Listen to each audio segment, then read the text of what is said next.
illness, and that is reflected in this panel. Tao Leigh Goffe is unable to be with us, and so I will introduce the panelists who are with us, who will be sharing their work. They will be presenting in the order that they appear in the program. I'm still Tami Navarro, and we're doing the same way we did the last one. So we are going to have Layla Brown, followed by Zifeng Liu and Gabriella Muasya. And I'll introduce them briefly. They'll share their remarks, and then we'll have a conversation followed by an audience Q&A. So Layla Brown is an assistant professor of cultural anthropology and Africana studies and affiliate faculty in women's, genders, and sexuality studies at Northeastern University. Brown's research focuses on Pan-African, socialist, and feminist social movements in Venezuela, the US, and the broader African diaspora. And second, we have Zifeng Liu, who, I'm just like you, their bios are in the program. Zifeng Liu is an intellectual historian of the 20th century Africana world with specializations in Black internationalism, anti-colonial thought, and Afro-Asian solidarity. He is currently a postdoctoral scholar in the Africana Research Center at Pennsylvania State University. Third, we have with us Gabriella Muasya, who is a PhD fellow in the Department of Educational Anthropology and Psychology at the University of Aarhus, based in Copenhagen, Denmark. Her research project explores transnational anti-colonial student communities in UK universities who carve out spaces of resistance as they fight against institutional racism and the entrenched legacies of colonialism and Eurocentrism. Please join me in welcoming our panelists.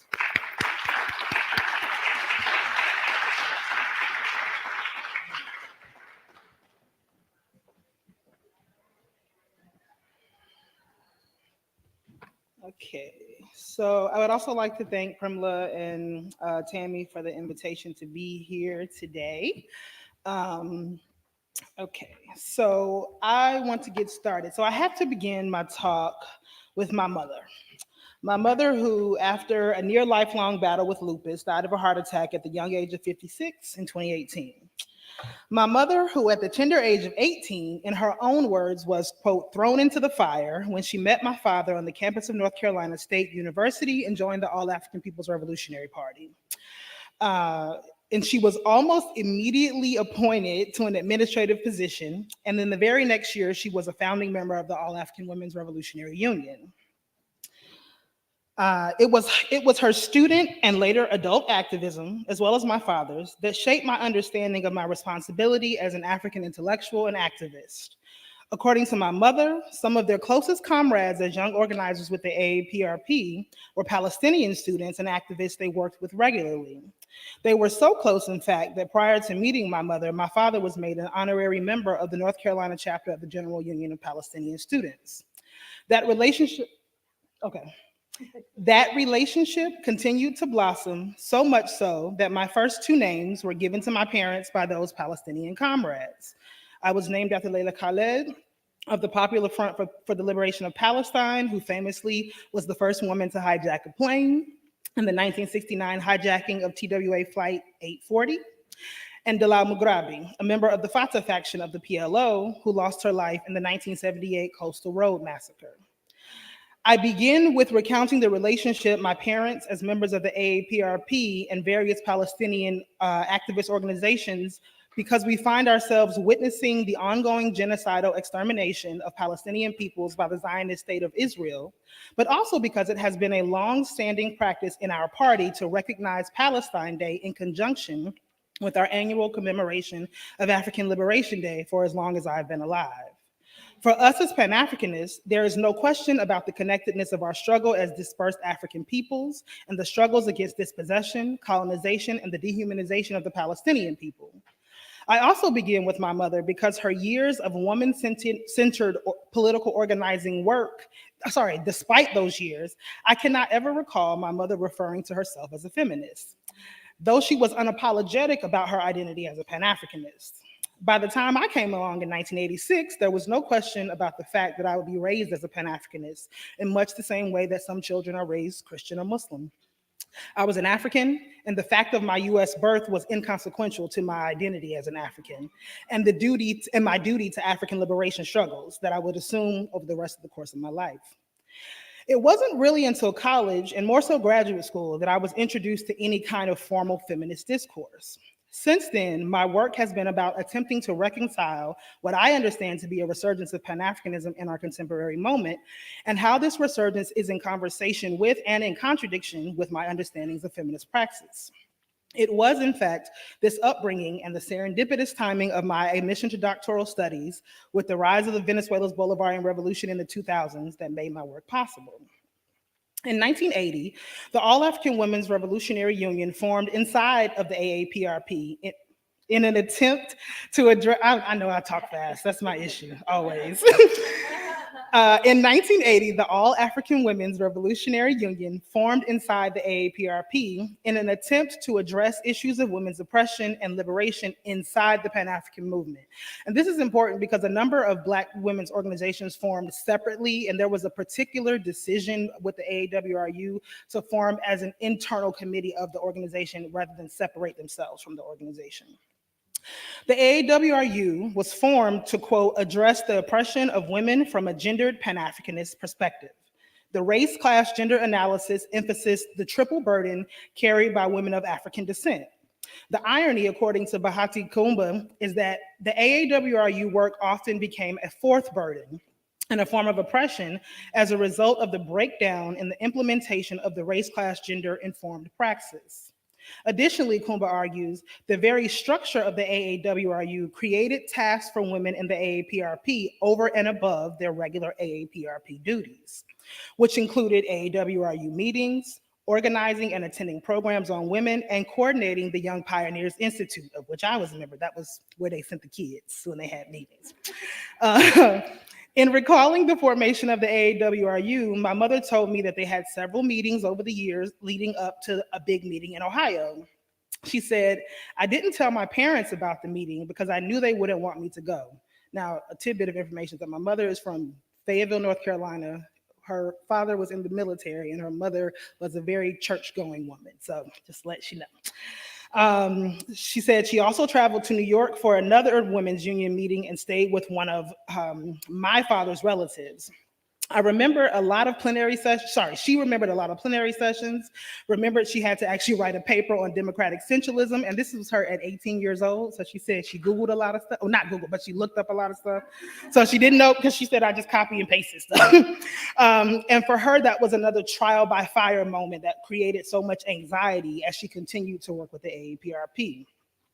She recalls that in the party, there was still a lot of carryover from the 60s and 70s about the position of women inside the movement, by which I think she meant to imply that there was a general resistance to, quote, feminist rhetoric because it was seen as a white woman's issue and often viewed as divisive by male leadership, and to a lesser extent by some of the women members when brought up inside of Black political organizations. The fact that women still generally lack power and political influence, in addition to childcare, was a big issue. A lot of the women in the party were young with children, so we felt like we needed to organize over those issues in order to be properly represented in leadership, in order to not have the burden of childcare heaped upon the women. According to a survey that Kumba conducted, in 1990, the AAWRU members consisted of 53% were still attending college, 73% had children, and 66 were working full-time, and 63 were the primary or sole caregivers for their children. My mother continued, in order to keep women from being relegated to roles of secretaries, not just secretaries in the big S sense, because one of the party formations are secretariats, but also in the little s sense, being required to run errands and was primarily responsible for reproductive labor of the organization, that women needed to be organized and united in order to be able to address these issues, and needed to be united on how we would approach addressing these issues. The All-African Women's Revolutionary Union was formed on the basis of internal struggles inside the party, but also on understanding what other revolutionary movements were going through across the world. Our Palestinian, Eritrean, and South African comrades' struggles to organize their women, and to some extent Zimbabwean women's struggles inside of their government, informed our own attempts to organize ourselves as women. Just recognizing that we had contributions to make and were in fact already making them made us realize that if we wanted to stay ahead, we were going to have to organize as well. We needed to recognize our own strengths and weaknesses and have some frank discussions about those things. Without going into a lot of detail, my mother recalled the AWRU of the AAPRP in North Carolina, a chapter, had fewer tensions around the issues of gender and childcare than some of the chapters in the larger cities. This can probably be attributed to the very close-knit, largely familial ties of the North Carolina chapter and the North Carolina party-affiliated provisions for childcare, like extended family members. I personally remember spending a great deal of time with my maternal grandparents and extended family, including aunts, uncles, cousins, during my childhood. Unlike many of the movement children, who in Children of the Movement are depicted as resentful of their parents' political lives, I do not remember ever feeling neglected or resentful of my parents' political work at any point in my life. That is not to say that I always understood everything they were doing, nor that I wanted to participate in everything they were required to participate in. I am fully aware, however, of my parents' attempts to always explain to us and involve us in their work as much as possible. I am equally grateful for the balance they attempted to provide, which prevented us from being jaded movement children. It is perhaps and most likely the balance of their ethical commitments to family and party work and their ability to do both as a team and their mutual comradeship that prevented my siblings and I from holding the same kinds of resentments some of my peers held towards their political work. I recall when I was attempting to decide what I would work on during doctoral studies, my father mentioned to me that Venezuela seemed like an interesting place to keep an eye on. He said that Venezuela in that moment, this is the mid 2000s, felt similar to the way Cuba felt during his youth, a possible space of exile for Black radical activists to learn from and to work toward. And so I found myself in Venezuela doing field work among Afro-Venezuelan communities, working to build a people's socialism in the Bolivarian Revolution. It was on my first trip to Venezuela in 2011 that I began to hear Afro-Venezuelans tell stories about a woman named Argelia Laya. Argelia Laya was an Afro-Venezuelan communist feminist activist powerhouse. As a young teacher, I think she was about 19, she was raped and forced to decide between keeping her child, which was the product of that rape, or keeping her job as a teacher. She chose to keep her child. She herself came from a family of communist activists. Her father was a guerrilla fighter imprisoned multiple times for his participation in armed movements against Juan Vicente Gomez. It is also worth noting here that her name Argelia is the Hispanicized form of Algeria. I have yet to find what the explicit connection was for her parents, but rest assured it's on the list of things to do. In 1971, she parted from the Communist Party and co-founded the movement towards socialism. 2 decades later, she assumed the party's presidency and became the first woman to occupy that position in Venezuela. Additionally, Laya created the Women's Socialist Movement and was an advisor to the Transcultural Institute of Studies of Black Women. She was instrumental in the penal code reform to recognize children born out of wedlock. As you can imagine, she wanted her child to be recognized, not only for her child, but she wanted her child to have that kind of recognition. She promoted laws against machista violence, sexual education in school, and campaigned for pregnant women's rights to continue their education and careers without facing repercussions. Likewise, likewise advocated for socioeconomic equality for minorities, workers, and women. In '94, she attended the first meeting to discuss women in education in Bolivia, helping to draft a program to eliminate sexism through education. Laya took every opportunity she could to proclaim that machismo was in fact capitalism's main ally. The first step for women's true liberation, she said, was socialism. Equal rights are only possible in a socialist society. She further warned that the capitalist system thrives on women's political exclusion and alienation because it stops them from achieving their revolutionary potential. Laya went on to explain that in a capitalist society, women were almost always the most oppressed. Everybody suffers in this system. Rich men exploit poor men, but women are subjected to the male slave and enslaver. Working class women are exploited inside the house and outside by the employer. Laya had the same smoke for her so-called comrades in revolutionary struggle. Why is it, she asked, that women in revolutionary movements or the left, the socialist ranks, generally do not develop politically like their male counterparts? Why do socialist organizations stop women's struggles if we are half of the exploited and the most oppressed in the society? Just 1 year after her death in November 1997, the Bolivarian Revolution took the world by storm with Hugo Chavez at its helm. Chavez was frequently quoted saying that one cannot be a true socialist without being a feminist. Any efforts made by the Bolivarian Revolution to take up explicitly feminist issues is most certainly indebted to the life and legacy of Argelia Laya. When I began doing fieldwork in Venezuela, one of my closest interlocutors was an Afro-Venezuelan woman named Marilyn Pirela. She is about the same age as me, but we met in our early 20s. Marilyn, too, was an avid follower of Argelia Laya and saw her own activism as directly inspired by Laya. When I met Marilyn, she had two primary forms of work through the Venezuelan government, the primary engine of the Bolivarian Revolution. She worked as a social worker at the Vargas State Institution for Women, and she worked as the head of a now defunct Afro-descended subcommittee of the Women's Ministry. One time she invited me to accompany her on a day's work, and on the bus on the way there, Marilyn pulled out a pamphlet that she explained she had helped to design for the Women's Institute. The pamphlet was a single sheet folded in half with basic information on the 4 blocks of paper. She handed it to me and proudly instructed me to turn to the back and read.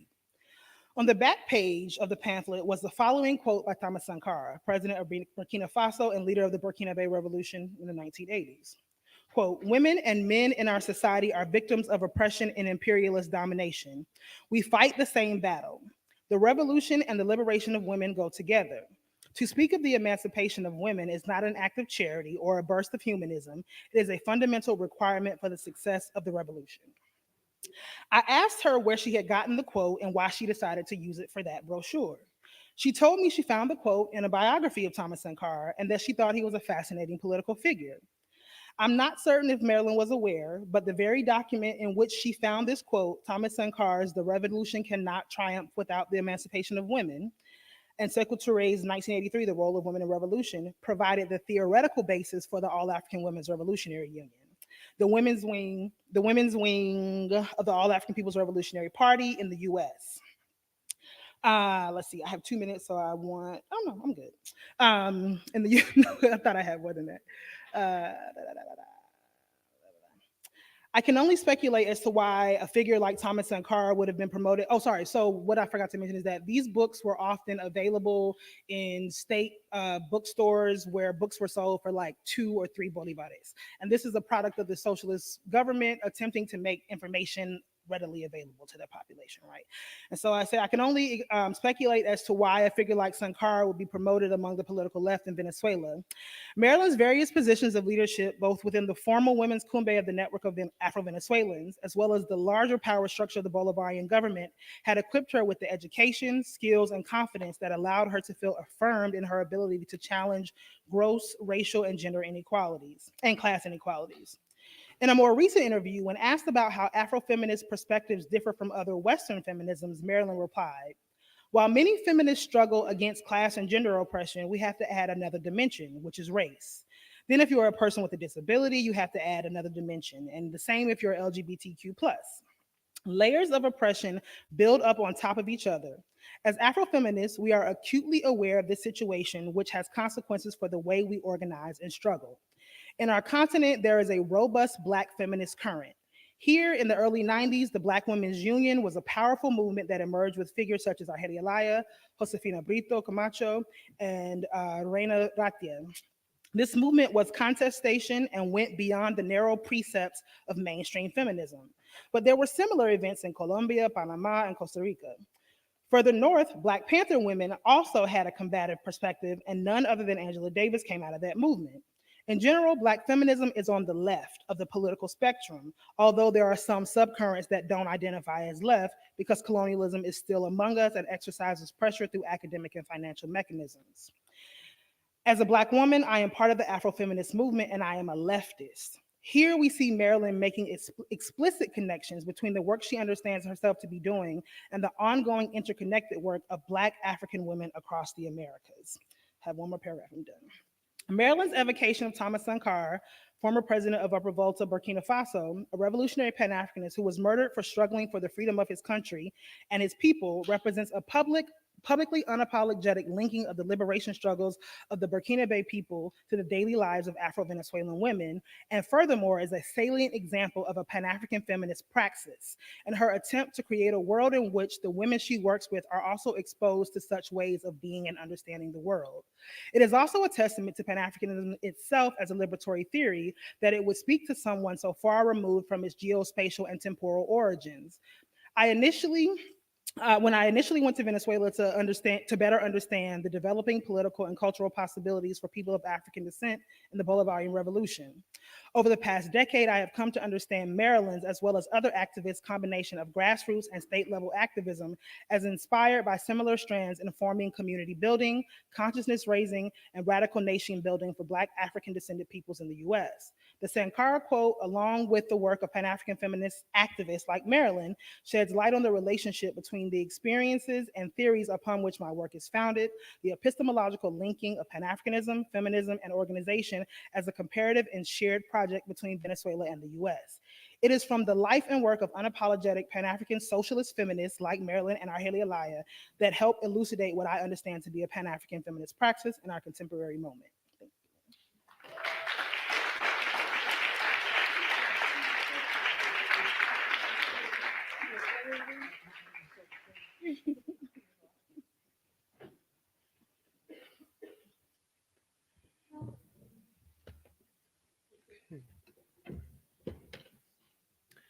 All right, good afternoon, everyone. Well, thank you so much for joining us on this rainy day. And I, of course, want to echo my co-panelists to say thank you to Pramila, Janet, Tami, Kelsey, Sandra, and Sophie, and our interpreters as well. So I'm not an activist and a historian, so I know a little bit more about the past. So what I'm going to do is to summarize my own work from the perspective of contemporary movements, but also going to summarize what we have learned at this conference so far. So my book traces the history of African-American women radicals' engagements with China in the age of Bandung. I argue that traveling to China and residing there for extended periods of time enabled Black-led feminists to observe and participate actively in anti-imperialist and revolutionary movements, expand their networks, refine and redefine their ideas, and harness the Chinese government's immense resources and anti-imperialist commitments. But at the same time, this made it more difficult to disentangle their visions of liberation from that of Beijing, shaped by and in service to its own domestic and geostrategic interests, and to extricate themselves from complicity in the party state's ironclad imposition of its authority and dominance.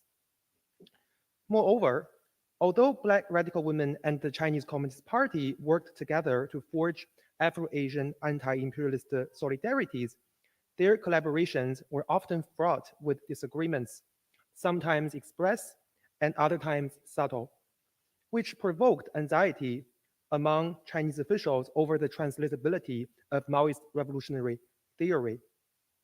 Such stories of triumphs and challenges, of ideological cross-pollination, and of agreements and disagreements, I hope might be useful to contemporary internationalist activists who also seek to work across racial and national lines and whose hopes for justice and liberation are often ensnared in the complexities of domestic and international politics. So I'm going to offer three interventions.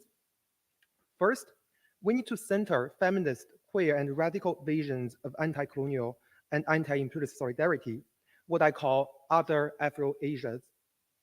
Ranging from the personal, political, and intellectual affinities between W.E.B. Du Bois and Mao Zedong to multiracial groups of muscular male revolutionaries on the front lines of the global charge against US imperialism. The iconographic and historiographical representations of Afro-Asian solidarity predominantly prioritize men's internationalist activism and homosocial bonds, rarely question the long naturalized link of heteromasculinity with radical coalition building, and in particular diminish and simplify women's role in weaving together those radical traditions.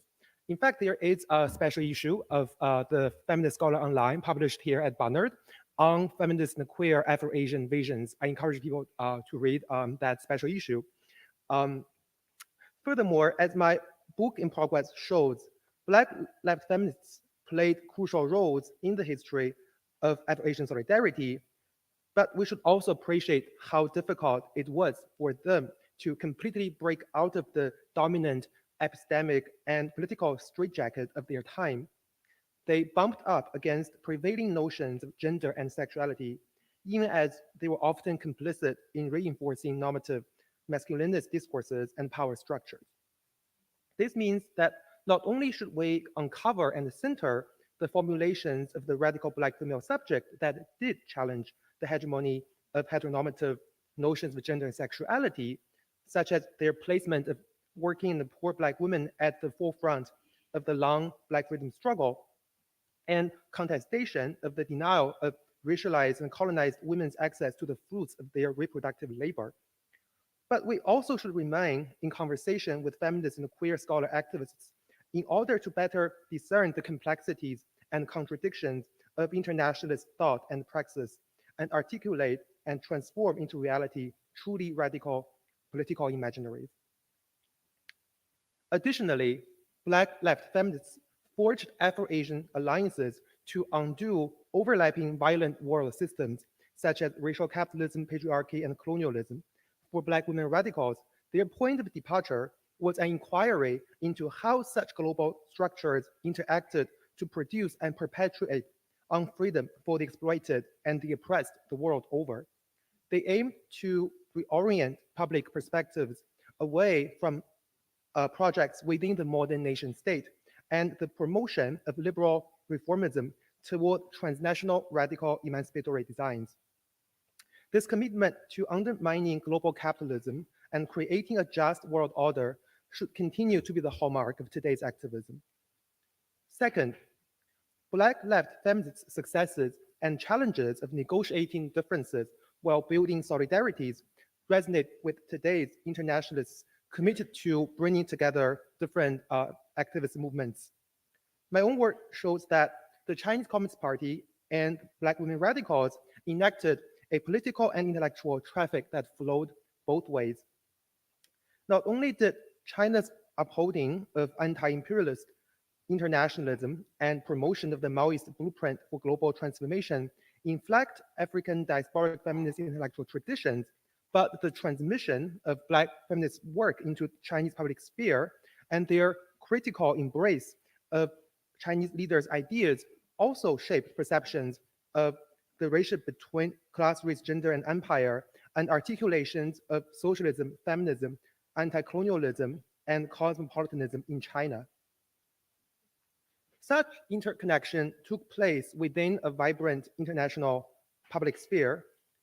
Central to this space was what I term the media scope of Afro-Asian solidarity, which encompassed the network of radical newspapers, magazines, pamphlets, posters, radio stations, books, theaters, and mass meetings in China, Africa, and the African diaspora. So we should then remind ourselves that internationalism occurs on a bilateral, if not multilateral basis, and also derive inspiration from Black women's engagements with this mediascape, how they traveled and how they really give talks at public meetings, how they wrote about the experiences, and how they tried to educate, even in China, the Chinese public on Black freedom struggles. But at the same time, certain notions central to Black left feminist theory did not translate into the context of China's socialist construction. The Chinese Communist Party stretched the interpretive and analytical scope of Mao Zedong's theory of revolutionary struggle and sought to convince Black internationalist feminists of its superiority and applicability. In turn, Black radical women were not able always to square their analyses with Maoist precepts and provided discordant responses. Third,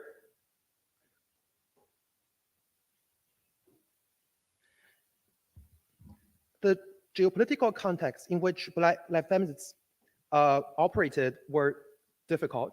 And what I'm trying to show in my work is that Black women radicals forged Afro-Asian solidarities as vehicles for global radical transformation, rather than instruments of any nation state to pursue its own state and nation building projects, sometimes violently, sometimes at the expense of the exploited globally. So those difficult geopolitical contexts included the bipolar global order of the Cold War, in which the US and the Soviet Union both sought to control the pace and direction of global decolonization, China's own pursuit of international prestige and even supremacy, and cooperation, competition, and conflicts within the socialist camp and the decolonizing world. Right. So, of course, we often talk about the third world, the decolonizing world, but within that space, there were different visions for liberation, and certain nation states sought to really assume a kind of leadership. Right. So when we think about Cuba, China, Ghana, Egypt, India, right? So of course, those countries had its own commitment to anti-imperialism, but at the same time, they had to consider their own geostrategic interests. So my book in progress reveals that Black left feminist engagements with China were often marked by the interweaving of convergence and divergence between their enlisting of China's socialist construction into the global struggle against imperialism, white supremacy, and patriarchy on the one hand, and Beijing's harnessing of Black radicalism and Afro-Asian solidarities to pursue its domestic and international policy objectives on the other. Black-led feminists understood that the success in implementing their revolutionary blueprints in China at times depended upon demonstrating their ability to merge Beijing's search for international prestige with the undermining of imperialism and patriarchy.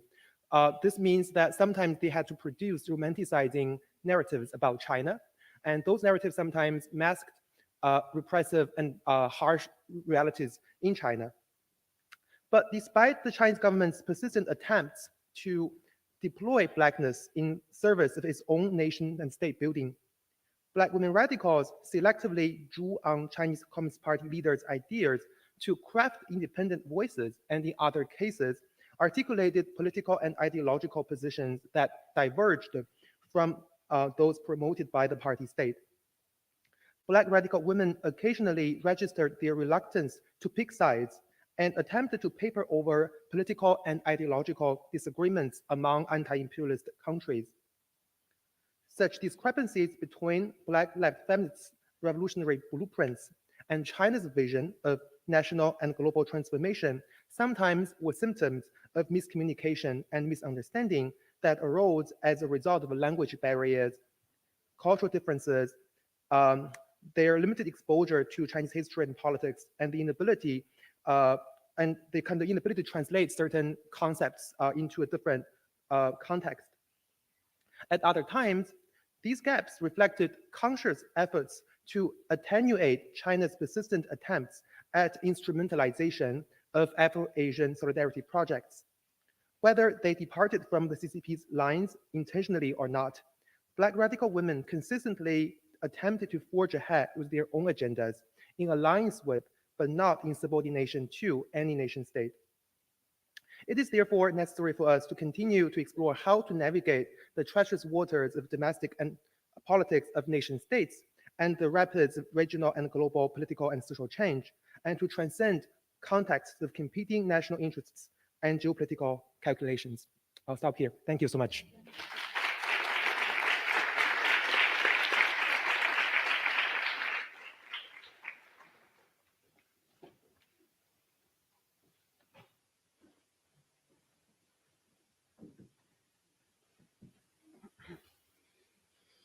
Hello, everyone. Hi.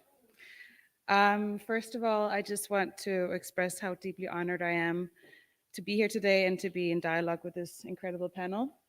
And I would also like to thank the organizers, and especially Tami Navarro, who I had the pleasure of meeting when I was just an undergraduate student, and who was the first woman of color academic that I'd ever engaged with, which opened up my understanding of the realities that we can inhabit and claim. So thank you, Tami.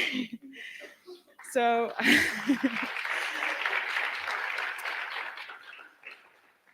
my name is Gabriella Muasya, and I am a PhD fellow based in Copenhagen, Denmark, from the Danish School of Education at the University of Aarhus. And as a part of my research project, I've collaborated with anti and decolonial student movements in Oxford and the UK, exploring the tapestry of student-led movements striving for transformation within and beyond universities. Since 2020, using an ethnographic approach, I have studied with and alongside queer and racially minoritized students, exploring ways of reclaiming, reimagining, and reframing the university. So in this presentation that I call Passing on the Embers, Generational Knowledge and Reclaiming Space in Anti- and Decolonial Student Movements, I'm interested in the challenges and possibilities of making and sustaining the fire in student organizing through a space-making lens. And by taking point of departure in my empirical material, I think with what the students refer to as reclaiming, a way of not only decolonizing the material and epistemic structures of the university, but the affective structures as well, in order to create more sustainable ways of passing on the knowledge and embers of previous movements, and by building what I refer to as infrastructures of feeling, knowing, and being otherwise. As I began documenting the experiences of students and their efforts, I witnessed not only the significance, but also the fragility of keeping the momentum alive and the loss of generational knowledge. When interviewing students and local community activists about the nature of their work, I noticed how metaphors like fire, ashes, and burning out were used to describe both the constructive and destructive forces at play. So when thinking with fire, I'm especially inspired by the abolitionist River and Fire Collective, who forcefully says, and I quote, "When treated with reverence, fire can support life and unity, not just an ending. It can make way for new beginnings, a clearing of what exists in order to create space for something else that can be nurtured and grow," end quote. Therefore, today, I take a moment to think with the energy of fire, how it is ignited, nurtured, what can grow from it, and what can get lost in it, and how we approach it in a world with burning issues. On the 9th of March 2015, a student from the University of Cape Town went to a nearby township to pick up a bucket of human waste from the open sewage canals and walked onto the campus to throw the contents onto a statue of British imperialist and white supremacist Cecil Rhodes, yelling, "There is no collective history here. Where are our heroes and ancestors?" A performative act meant to reclaim the university, and an action pointing attention to the present-day structural socioeconomic inequalities within and around the university. This action fueled the student-led movement Rhodes Must Fall and ignited the Fallist movement, which would later also demand equal access and the removal of tuition fees under the name Fees Must Fall. At the University of Oxford, a student of the same imperialist Cecil Rhodes, placed above a college entrance facing the high street of the city, became a catalyst for solidarity protest. This is when the movement became transnational. Here, students organized a series of debates and protests and petitioned to have the statue taken down, directly referring to the events in Cape Town, challenging Oxford to confront its colonial legacies and present-day structural inequalities. In this way, the epistemic, material, and affective should not be understood as separate, but as deeply connected, and the colonial iconography of the university therefore comes to represent the inequalities in which the university exists, and a particular feeling of spatial non-belonging, or as Nimal Pawar puts it, a feeling of to be often in a space, but while at the same time not quite belonging to it. So at the heart of my research lies an examination of the relationship between what drives these student movements, the physical and symbolic space of the institution, and the concept of effective infrastructures. Inspired by Black and feminist thinkers, I approach space not just in terms of the physical and built environment, but rather in embodied and effective ways, in the ways in which space is relationally produced, carried, and felt. I therefore view the students' epistemic and affective and material interventions as spatial interventions as well, ranging from critiquing the Western Eurocentric curriculum, horizontal ways of co-producing knowledge in the classroom and in research, the underrepresentation and lack of general welfare of Black and Brown students and staff, and collaborating with local anti-racist working class communities to bridge the division between the university and the city. I see these all as examples of carving out different infrastructures of knowing, seeing, and being. And to give an ethnographic example, after 2020 and having felt yet again overlooked and silenced, the fire and momentum of the Black Lives Matter uprisings had dwindled. However, it had not been completely extinguished, as students and local community organizers in Oxford came together during the summer of 2021 to broaden their ambition, not just to have their voices heard, but to reclaim Oxford in order to take up public space for liberation.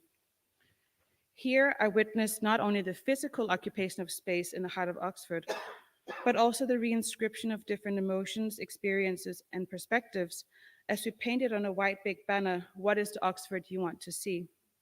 and invited people to come and paint out and map out their visions and hopes.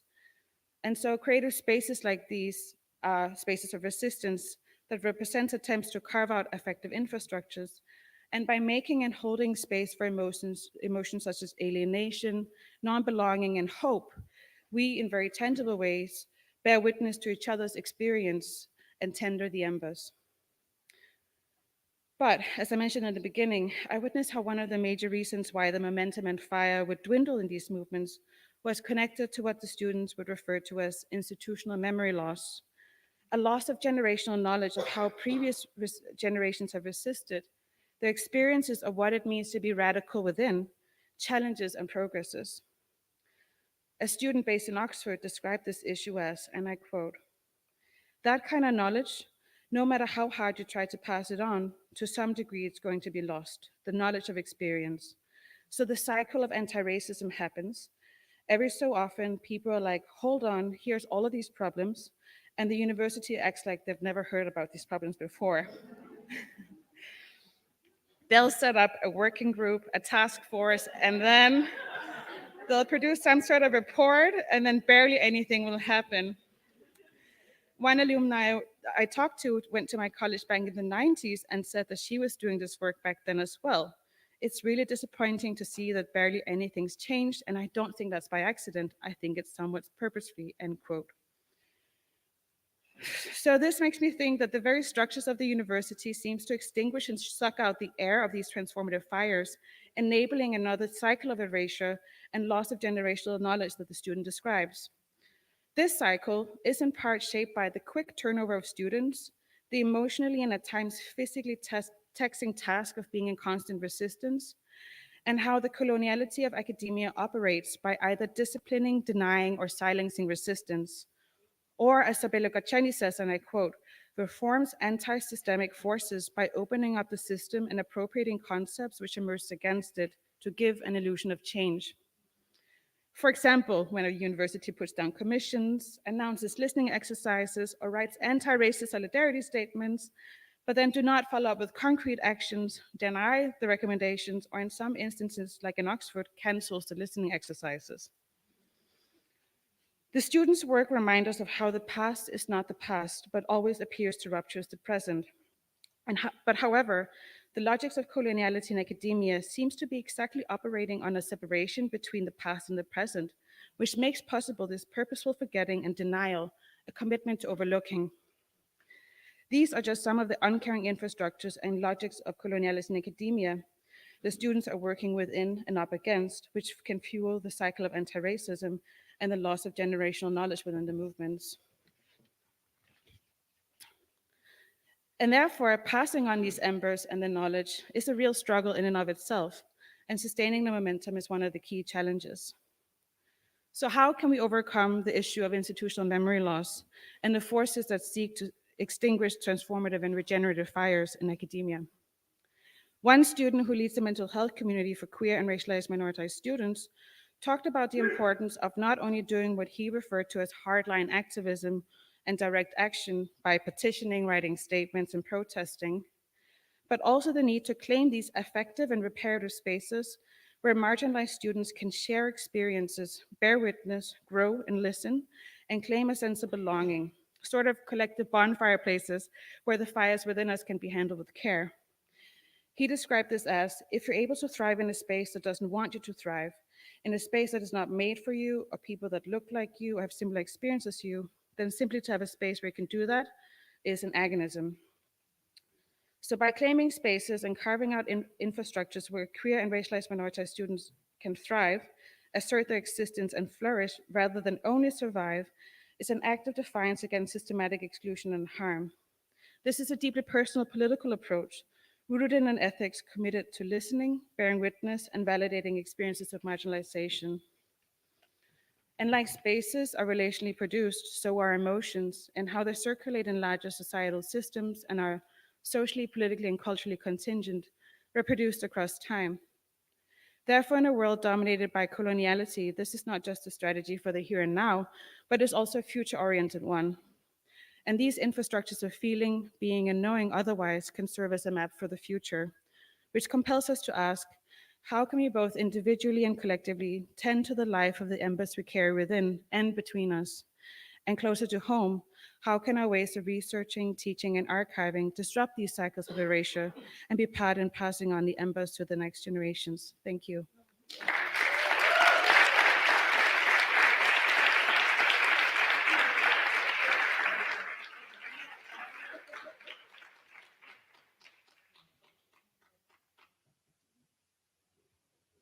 Hello? Yeah. Thank you all for that. That was wonderful. And I think it's lovely sometimes when it all comes together to think about the structure, the shape of this panel. I think many students in this room, many faculty in this room will agree with you, Gabriella, about the logics of coloniality in academia, particularly in this moment. And I want to create and carve out space for that. So I will be quick.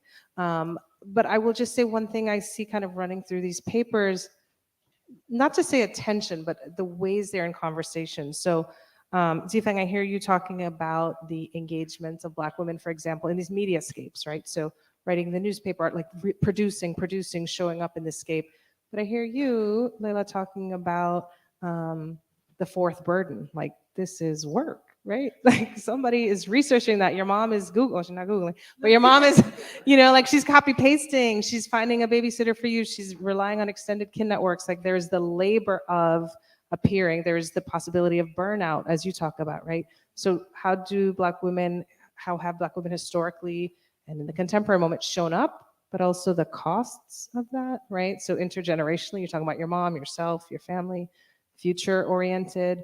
So what does that look like showing up in the political realm, but also the costs of that? Talk about your mom now.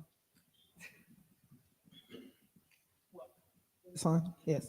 Well, I mean, I don't say this to be funny, but my mother did die of lupus. And one of the primary, things that makes lupus flare up is stress. And so when we think about, and I will say this, one of the things that really increased my mother's stress is that she also worked for the state of North Carolina. And she worked in the EEOC and she was like a mediator, but often her political work was in tension with her work to make money. And so there was always a lot of work that she did to try to keep those worlds separate. As much as she was a person trying to be that person across all those things, right? So in some instances, the cost is also death, right? And I mean, and I say that in a very true, but also morbid kind of way.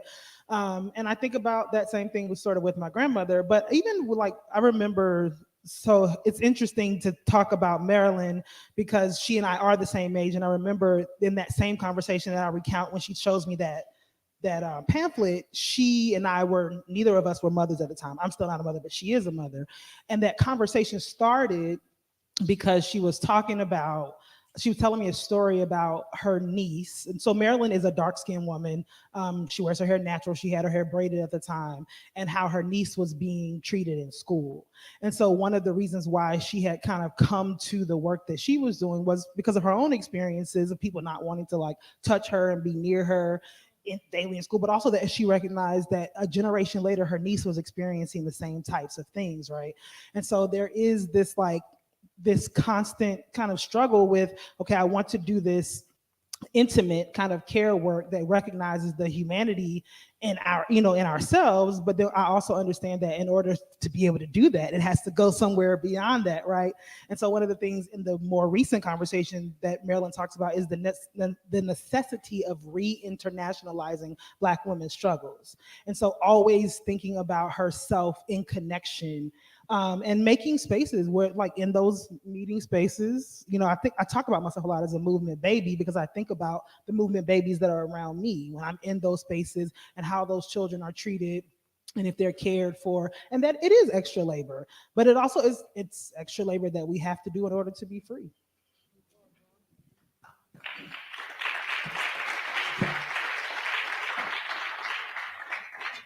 Is it on? Okay.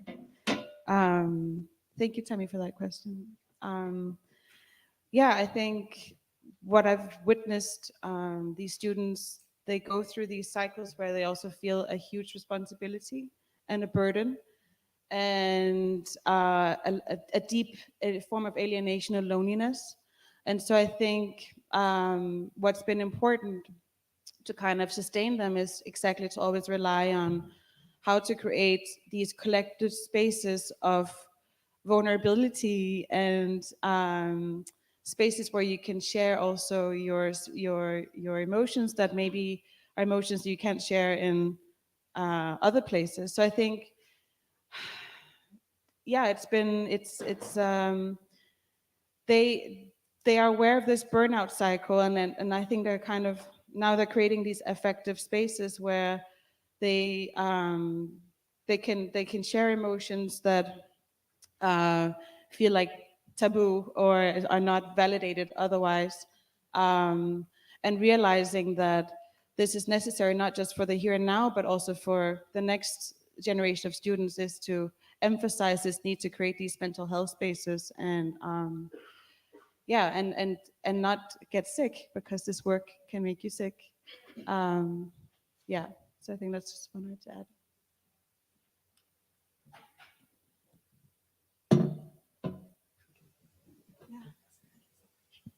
All right, thank you so much for the question.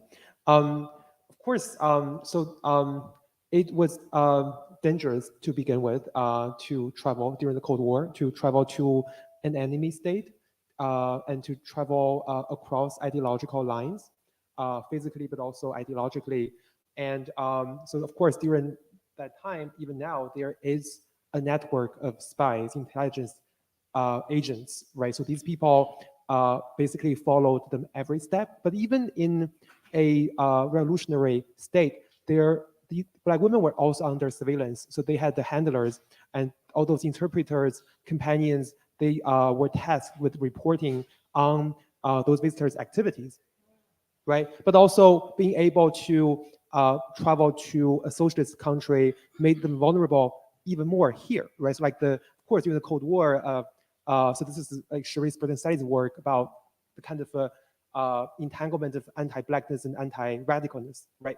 But also at the same time, travel or exile means that people were not able to connect with their friends, family, right? So for example, Shirley Corbin Du Bois, well, she went to Ghana, but in 1970, she wanted to come back. And it was a struggle for her to, because she already became Ghanaian citizen, so it was difficult for her to come back but then even when they were abroad, right, they were some of the few Black people in China, and there was this kind of sense of a cultural isolation, but also because they were foreign guests, so they were not really able to fully merge themselves into like the kind of social fabric. They wanted to be part of the radical campaigns, but they weren't really allowed to do much, especially during the Cultural Revolution. I'll stop here. Thank you.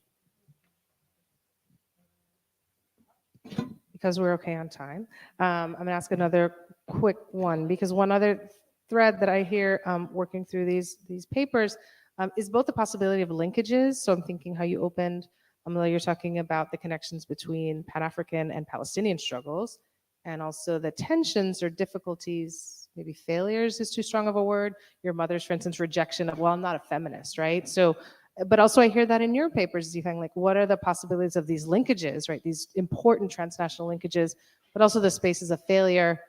That's a question, but also how do people navigate that, right? And maybe a short answer is stress. Like they work really hard to compartmentalize, as your mom did, or maybe there are larger structural ways that people navigate the possibilities, right? To elevate, to make legible in different spaces.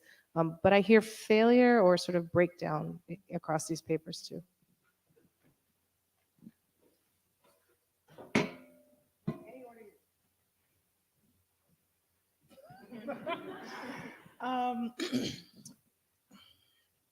I'm really trying to think of, I don't know that I don't know that I like the term failure. And I think that I don't like the term failure because if we actually really do believe that freedom is a constant struggle, then that means that, some things work out in the moment and some things are redone and revamped and some things work out later on.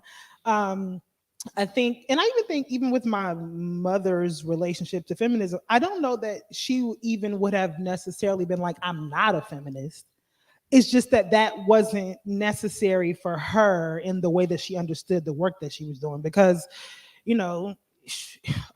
actually discovered, I did not know this at my mother's funeral, that she had been going to supervising incarcerated women's visits with their children on the weekends. And so like there were women who had come to tell that story at her funeral, right? And so for her, one thing I will say about this, my mother was, for a person living with chronic illness, it was that much more important for her to be able to do that kind of work. Because one thing she said is that she did not want to live her life as a sick person. She wanted to live. And for that reason, the way Black women get treated, she also often was interpreted as not being as sick as she was because she was up and moving and doing things, right? But for her, that was, a conversation my father and I had was, if your mother had been alive through COVID, would she have contracted COVID because of the way she wanted to be out in the streets doing work? And then that would have been a worse death, if that had happened. But I know that for my mother, there was never any telling her to not do her work, because for her, that was what living meant, is to do that type of work to make life more livable, not just for herself as an individual, but for other people. And so when I think about those types of tensions, I think for my mother, it was just her in the living, in the everyday. And I think that is actually really and that's, I think for me, why I'm interested in praxis as opposed to pushing myself to attempt to do a particular kind of work around theorizing. And I think that's there for many people to do. But I do think there is something in what it means to live in that particular way in every kind of day, whether you have the language for it or not.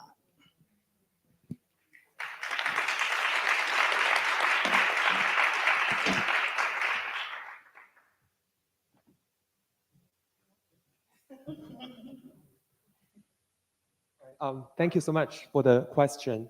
So my work really shows how difficult it was to build solidarities, and internationalism has always been messy, right? And how do activists engage the state? So that's a question that we have been talking about for a little while. And I also, like in the case of Palestine, right? So there are many countries that are openly supportive of the Palestinian freedom struggle, but all those countries themselves, none of them is perfect, right? So what about those the kind of domestic problems within those quote unquote anti-imperialist countries, right? And I think so. The question is how can we, or whether we are able to harness the energies of those countries. So I think we can even see this now. So when even at the UN, right? So much of the world is supportive of Palestine, but then people applaud, like South Africa, for example, for sending that for suing Israel. But then even we should know, like there's, of course, there are a lot of problems within South Africa itself. Then how do we really navigate that?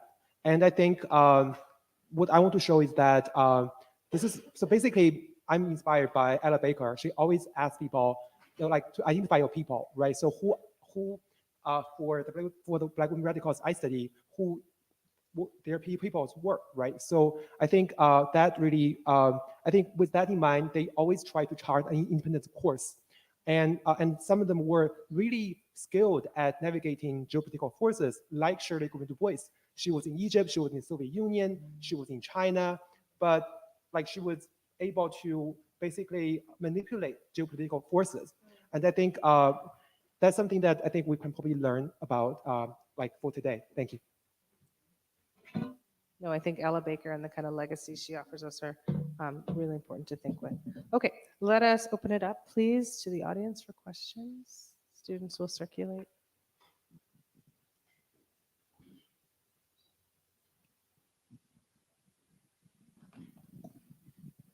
Hey, everybody. I just want to put out such great gratitude to everybody who coordinated this conference and all of you who've spoken here. It's been so invigorating. I'm sure I speak for many in this room, especially in this really horrific moment that we are in right now. Something that I'm mulling over a lot right now as a longtime intersectional feminist and a Jewish anti-Zionist is the notion of diasporism as an alternative to Zionism for Jews. That is a vision of a world in which everyone everywhere is safe to live where they live and safe to make home wherever they make home. And listening to you and thinking about the question that you asked about emancipatory futures, I'm just wondering to what degree, if any, the notion of a liberatory concept of diasporism has utility for Black radical feminists and for thinking about the liberation of Black folks around the world. Is that a concept that has value in these conversations that you all are having?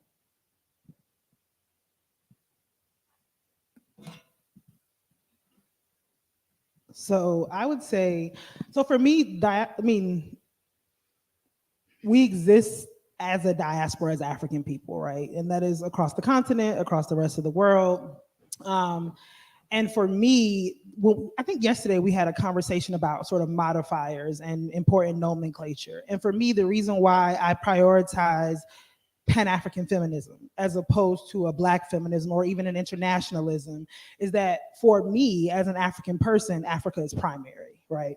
Whether I was born there, whether I live there or not, I have a political understanding that the political fate of the continent is linked to our fate as dispersed diasporic peoples, right?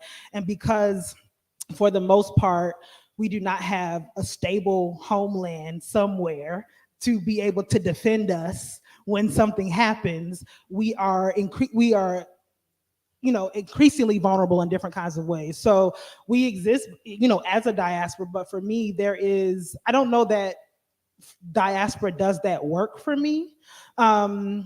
That I'm thinking about, because for me, in naming Pan-African, and also that's the other thing about Pan-Africanism for me, and I didn't want to spend a lot of time rehearsing that in my talk, but I also have a very particular understanding of what Pan-Africanism is. And for me, it's not cultural nationalism. It's not Black nationalism. It is a desire for a united political entity of the continent of Africa under socialism. That is in a very particular way, right? And having that particular kind of understanding of what it means to be able to live and exist in a certain kind of way, to work towards that is important for me in that naming of Pan-African feminism. That's even why, even the feminism, right, as the modifier to Pan-Africanism, I believe similar to kind of the way Chavez sort of articulates that to be a true feminist, to be a true socialist, to be a feminist, I believe a true Pan-Africanist is also a feminist. But I also think it's important that we name those things, because we have to call attention to the ways those things have been ignored and not taken up in very serious kinds of ways. So diaspora may do that for other folks, but for me, there's a particular political project that I'm interested in promoting.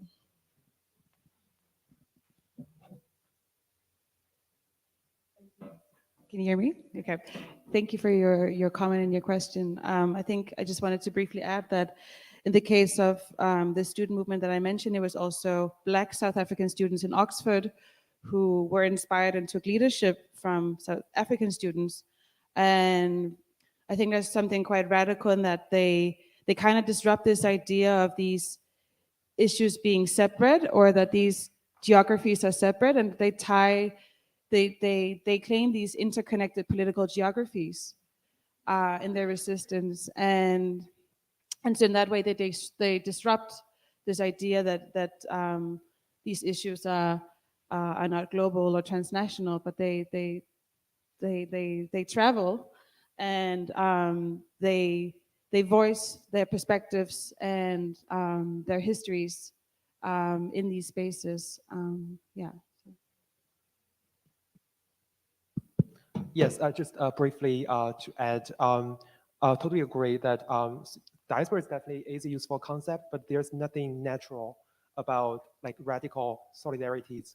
And so to build Pan-Africanism, socialist version, of course, people had to struggle, had to work, but also there's also there are also hierarchies between the diaspora and like in Africana context between diasporas and the continent, right? So, but then and certain African states have asked diasporan Africans to come back to contribute because they are in the first world, so they have access to things, they are education, technology, but at the same time, so in the case of Ghana, so when Kwame Nkrumah invited African Americans to Ghana, so they tried to contribute. Sometimes they discovered that they actually couldn't do much, but also there were cultural differences even in Ghana.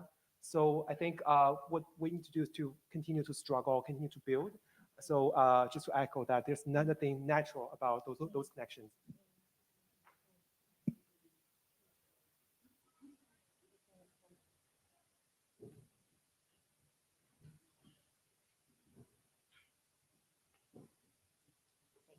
This was very exciting talk. Thank you so very much. I wanted to ask you, how did you come to your topic? You know, were you an activist? Were you a student activist? Yes, you. Were you a student activist, and is that how you came to your topic?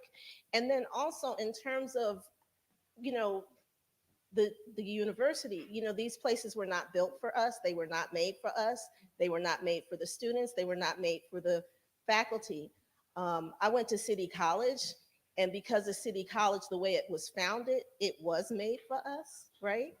Although they built the North Academic Center so that the students could not take it over ever again. But initially it was made for us, right? So I wanted to ask you that. And then I wanted to ask you if you could tell us a little bit about the women who were in China, Maybelle Williams and Shirley Graham Du Bois, and let us know what they did, you know, but this was an excellent, you know, panel. Thank you very much. So much. Oh. I'm sorry. Yes, and so because these sites were not made for us, we had people like Pat Mallory, who actually founded with the Black student unions a Black Studies department at SUNY Stony Brook, and also founded a Black dorm before Cornell University. And these are things that we do not learn that these Black women did. And so we have many Black and ethnic studies departments that were founded, programs that have not been viable because the universities did not set them up to succeed, whereas SUNY Stony Brook is still in existence today. I meant to say that.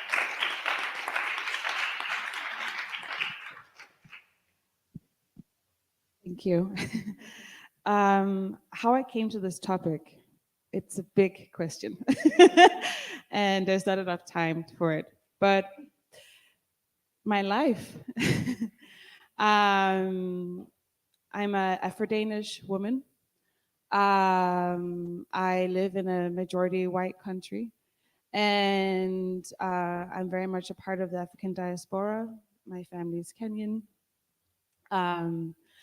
And so I think I came to this topic like these students came to this topic as well, where you enter these ivory towers, and first of all, you're grateful, you're let in.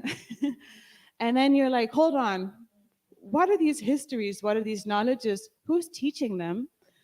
There's something missing. And I think so in 2015 and 2016, I was an undergraduate student, and I was deeply inspired by what was happening in South Africa as well. And I was lucky enough to go to London, where I could then follow some of the Why is My Curriculum White campaign and Decolonizing the Mind at SOAS. And I found community and inspiration, and I became curious again. The world became so much bigger when I found these people. And my understanding of myself and what I could be and how we could, and the ways of being and living and seeing and knowing this world became way more expansive. So I'm not just a researcher looking at these students. That's why I emphasize that I'm studying with and alongside these students. And I feel like when I'm studying the resistance work, I'm actually studying the coloniality of academia and how it operates. Yeah.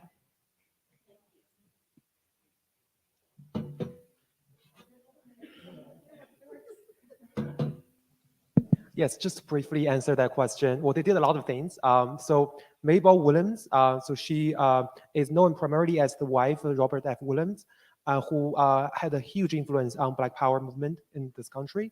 And Mabel Williams, she played a key role in the publication The Crusader, but also in their radio program, Radio Free Dixie.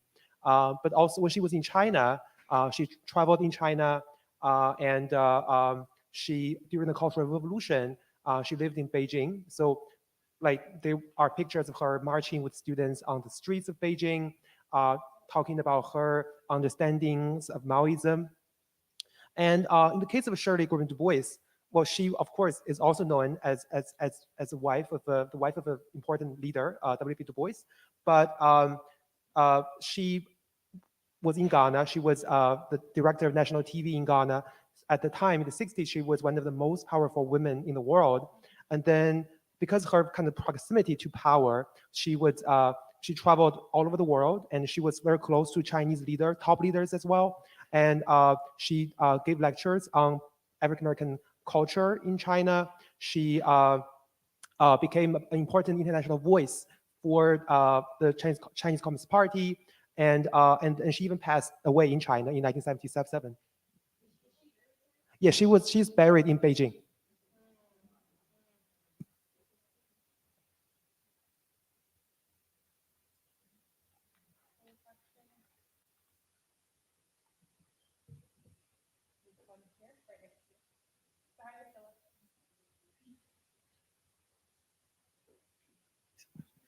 Thank you all so much.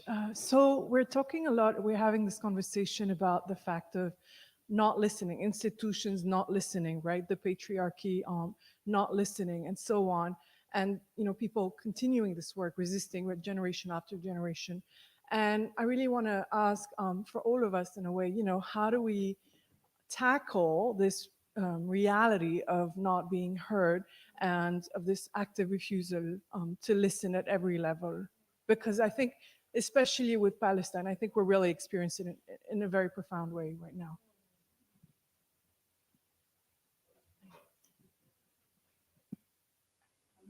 Hello. Okay. So my answer to that is easier, obviously, said than done. But we really have to divest, like and when I say that, I mean and disabuse ourselves of the notion that they will do anything for us. Even in response to the last question, I remember. So we have, as the party, we have organized ALD every year since the 70s, and up until the kind of split after Kwame died, it was usually held on Howard University's campus in the Blackburn Center. And one of the things that we often talk about is the very structural institutional ways that these universities deter student activism, right? So at the time when my parents were coming up, they literally said they could just walk off the streets and walk onto Howard's campus and sit in a room and take a room and and organize. And now you have to have all these waivers, and you have to have security, and you have to have insurance, and campuses literally being physically built to deter student activism. And and that's just one microcosm, that's one site, right? And so the idea, it's not that I think we should not struggle where we are. I absolutely think we should struggle where we are. But sometimes I think we get lost in the struggle where we are, and we think that that's actually the goal, and it's not.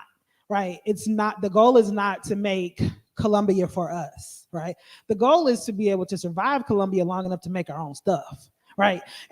But I think we lose that a lot of times. And I think that, and so when I say to divest, we have to intellectually, emotionally divest and know that this is not for us. And so even as we continue to do the work, and even as we attempt to do the important work of making certain things livable and bearable, to keep what the actual end goal is in mind, which is to burn all this down, honestly. So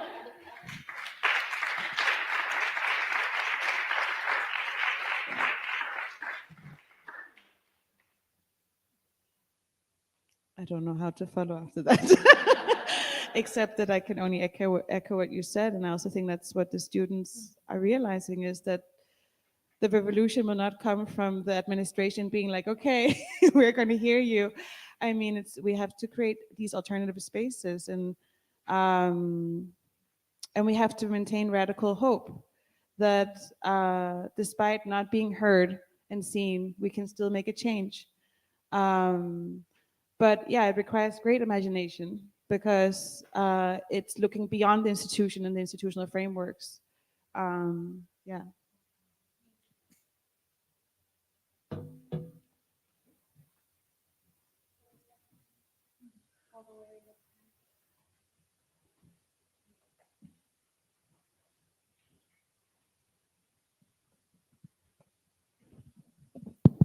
Hi. I was wondering about whether a type of agrarian and industrial thinking on politics dominates our conversation, in the sense of the way we think about African exploitation and extraction of resources dependent on an organization of economy that is industrial or rural, or in the way we think Maoism, it's an agrarian society and its politics. And given we are living in a different financial and technological organization of economy, different media system, different extraction of care, whether even the way we conceptualize politics needs quite a bit of a radical new conceptualization to attend to new forms of politics, given the concept of transnational is limited within the nation state thinking, or colonialism is a stage in capitalism that itself has moved. And even thinking about what's happening in Palestine, the most of the struggle was an information campaign happened on digital grounds, and whether we are having enough opening towards new technologies and new relationalities. I was wondering what you guys would think about that. Thank you.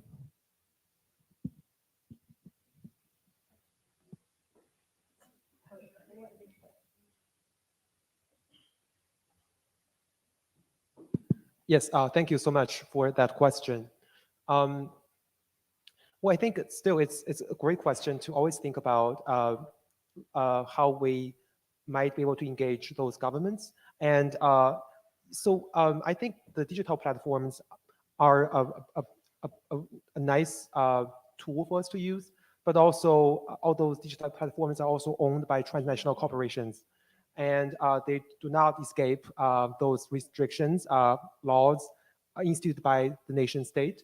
So, and I think to be practical and strategic, have to think about how we still might be able to use it to our ends.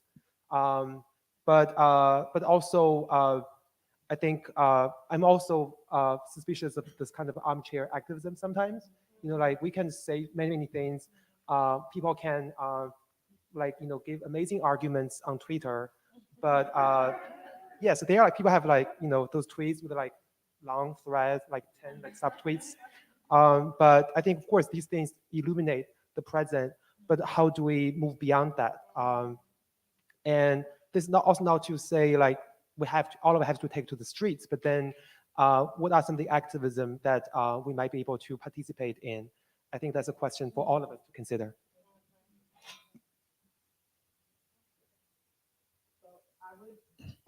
I would echo that.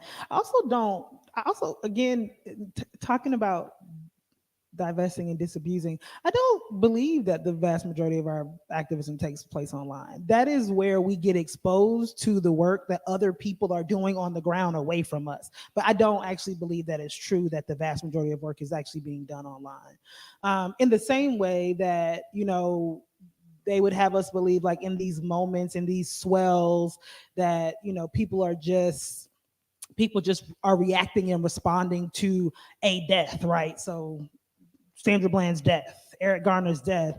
And the truth is that organizers, people who are actually organizers, they are always doing that work, right? And the true sort of test of an organizer is that when there is a popular uprising or groundswell, have you done what you need to do in the intermediary to be able to take advantage of that moment? And that's, I think, what we kind of struggle with in a lot of ways. But I also do think that the first part of your question, we absolutely have to think and reframe what it means to do politics in a non-agrarian form, but also, like, even the idea of, like, guerrilla warfare. It just is not something that is really not in the way that it has existed. Like, there might be other forms, but we are out-muscled in that regard as people, in terms of the technology, the weapons of war that have developed. We are out-muscled in that regard. And so we do have to think differently about the types of things we're responding to and how we are doing those things. But I also think people are doing that every day. Like, that is some of the kind of, what would you call it, improvisational organizational work that you do. Like, things happen and you figure out how do we regroup and respond. And I think that it is part of our responsibility as academics, as writers, to document those things, to make sense of those things. But then we also have this, like, I don't know, touchy, like, one of the things that I struggle with a lot of times, and part of the reason why I even decided to do research among people who were already sort of public figures, is what it means to kind of put certain people out there, and even put, like, strategies and ideas, right? They're always already studying us anyway, giving them a lot of information, but there is something else to, I think, being able to see inside of our minds in the ways that we are reading and interpreting what we're doing as people. But I think there's absolutely a need for it, and I hope that's what some of us think we're doing. Whether we're doing it great or not, that's yet to be determined. Okay, thank you, everyone, for those comments. Thank you for your questions. Please join me in thanking our panelists.